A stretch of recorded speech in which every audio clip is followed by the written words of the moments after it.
Welcome back to Jom Discuss, the news and culture show where we cover everything and anything in our world today. In this episode, we talk about taxis versus Ubers. So tune in and Jom Discuss. Hello everyone and welcome back to another episode of Jom Discuss. Today we'll be discussing the issue of taxi versus Ubers. The whole issue the past week where taxi drivers were protesting, they were blocking the roads, they created a standstill at Bukit Bintang. Once again, I'm your host Keith. Today we have Asyraf Hello, humans. and Mirosha's here again. Hi guys. So I'm just gonna start off with asking you guys, have you guys taken Uber before? I have once. Wait, not Uber, that's a Grab car. Took Grab car, what? Similar. Similar. Same thing lah. Such a new when it comes to it, but like once my whole life, and that was like all the way in Indonesia. That one was the car, right? Because in Indonesia, I think they have the motor version also. Oh no, not the motor one. It was a bunch of us in the car. Okay. So, how was your experience riding Grab car for the first time? It was fine. I mean, it was very convenient because it was like at 11 something, and we needed a car to go for karaoke, and like it was just I asked the people there like, oh, so how does this work? And they told, oh, they send you the car that's the nearest to your location, and like it's safe because you get to note down the number, and like people know where you are currently and stuff. So I was like, oh, that's convenient. And then like when you're done at 2 a.m, it was still available. So I thought, hey, this is cool. What about you, Ashraf? You taken Uber before? Yes, man. I've taken a wide variety of public transportation. I've taken taxis. I've taken Grab car. I've taken My Taxi. I mean, My Taxi and Grab car are pretty much the same thing. They're the same company. And also Uber. I am a faithful user of Uber, and I think it's very convenient in a sense that choice is beautiful, right? And this whole issue that's coming about within taxi drivers and all these app-based companies is that there is no assurance of customer satisfaction. We have the common arguments like taxis are overcharging, taxis are not pleasant, so on and so forth. And this is a way that we somehow set a platform where everyone would equally step up their game. What I mean by that is you have people rating your Uber drivers in terms of their satisfaction, but you don't have that check and balance with taxi drivers, because taxi drivers can act in a way as however they want, and at the end of the day you are not satisfied and you still have to pay even more without following the meter. Yeah, okay, so the one of the reasons why so many people have jumped on Uber and GrabCar and things like that is because they said our taxi service in Malaysia has been crap for ages really. Yeah, that's the common perception. But of course, a lot of people, I've seen comments on social media and stuff where people have been saying like actually our taxi drivers aren't that bad. Like if you the really horror stories of hearing, you're getting you're getting groped and things like that. These are probably the minority when it comes to taxi drivers. So I'm sure you guys have taken taxis before here in Yeah. Malaysia. How was your overall experiences with taking taxis here? Did you really feel that unsafe that when Uber came up you thought that was such a brilliant idea, or do you feel that like Well, okay, the thing is, right, guys, I've never taken taxi by myself. I never dared to do that. Because I have like this might sound really lame, okay, but I was like 8 and I watched, did you guys know there was this show called Kisah Benar on TV3? No. Okay, so there was this show, okay, and my grandpa watches it, so I used to watch with him, and so happened that one episode that I watched, right, like, unfortunately it was about this taxi driver that he kidnapped this girl, and like she just gets raped, and like she just ends up like a wreck, and I was just like snap, and I was 8, okay, so I just had a really bad impression of taxi drivers, so I just never took it alone. But when I took it alone with people, it seemed fine lah, of course, because I had people with me and stuff. But I think that's a fair reason, right? I mean, that struggle is that's real how they though. portrayed it to people, and it's called Kisah Benar, like Benar, okay, so what more do you want? It has happened, but of course we're also not denying the fact that there have been sexual assaults cases within Uber and also other transportation apps like Lyft and also Grab. yeah, that's why I wanted to say so, Mirosha. Because you said you've never taken Uber in Malaysia, right? Yeah. But would you take an Uber alone? I would. If I really have no other choice, I would. No, because you said that like you feel uncomfortable taking a taxi alone. Yeah. Will you feel better taking it alone in an I Uber? feel better, that's for sure. Why do you think that is? I know, because like Ashraf just taught me like this morning about how Uber actually works, and like he told the whole location stuff and how you can rate them and they can rate you. So I feel like it's more systematic and it's more trustworthy. I mean, I wouldn't say that it's entirely so much better than taxi, but I would prefer it over taxi now that I know how it works. Yeah, I think the rating system is a big thing because obviously when there's accountability, then people will trust it more. Yeah.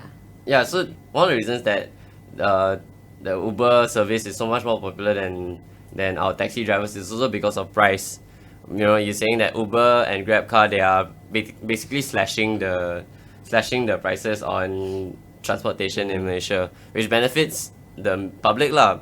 But obviously, it's very hard for taxis to keep up because taxis have a lot more bureaucracy involved. You will understand the struggle of taxi drivers because they are already liable of paying so much rental to their own taxi services, taxi service companies. Like for them to even register, they need a PSV, which is a public service vehicle license, and that they can get it through the JPJ. In other words, the road transport department. Now this is very important because they feel like not anyone can just simply drive a car and drive other people around, and these people who are driving these people around, they feel like they need to be identified, which is why they are registered within a taxi company. And now when you're registered at the taxi company, it can vary, you know, like different taxi companies have different policies, terms, regulations, and also different pricing. And I can tell you that every company is not cheap to be a driver. Like you have your daily rentals, and on top of that, you also have to consider the cost of your petrol. Now, I read somewhere that this taxi driver, he says on a daily basis, without profit, he has to pay for at least about 85 costs for the rental and also petrol. So that means he has to have like, a huge amount of customers to cover that, and that's excluding profit. It's a struggle. You can see why these guys are raging up in front of SPAD and just lashing out on them. Yeah, especially since when they rent the cars, right, they are stuck with the cars. That's true. Pretty much. Like with Uber drivers, those are their own cars. So obviously they'll service their own cars, you know, they take care of their own cars.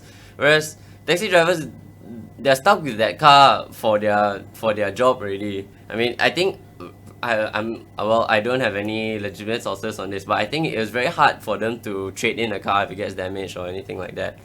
Yeah, but of course that brings up to another one of the criticisms that SPAD have always had against Uber is that if you're a passenger in an Uber car and you get into an accident, then what happens? Who pays the insurance? Because Uber is in no position to, you know, facilitate that. That's true. Yeah, so I guess in that sense, the taxi service still has a place in Malaysia lah. Because you know, I mean, we can talk about trying to regulate car sharing apps. So I don't think it's one or the other. I think that there's a middle ground that both sides can learn from each other. I think that makes perfect sense because at the end of the day, it's a business after all. So we will understand why all these taxi companies would cover for their own taxi drivers because of the rental that they're already paying. It's something like an insurance, you know. If you're an Uber driver, they would not want to take full responsibility of their Uber drivers because that would mean they would have to register and operate the same way how they are employing people to become their drivers. Because currently all these drivers are not their employees. They quote unquote are their own contractors. So that's why when you register, there are a few things that you require. Your basic like details, your car license, and how long has your car been. I think it has to be less than 7 years old, and also your car insurance. Now the reason why they need a car insurance is if anything happens to your car, you don't claim it under Uber. It's like, hey, it's not my fault. I'm not responsible for it. I guess that's why so many people have signed on to be Uber drivers because it's that easy. Yeah. So we're gonna take a short break, and when we come back, we'll look at this transportation service in general. So we look at how the taxi drivers can improve, and we'll look at how, you know, Uber has suffered, maybe not in Malaysia, but in other countries around the world. So so we'll be right back.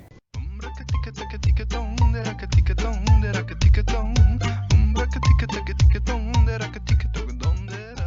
everyone, welcome back. We were talking earlier about taxis versus Ubers. So now we'll start thinking about what the taxi industry can do. Maybe especially from SPAT's perspective, what they can do to help the taxis maybe stay more competitive lah. Because we were thinking about how the taxi industry is binded by a lot of bureaucracy, a lot of laws that they have to follow. Like after a certain time, they have to follow a certain rate and things like that, right?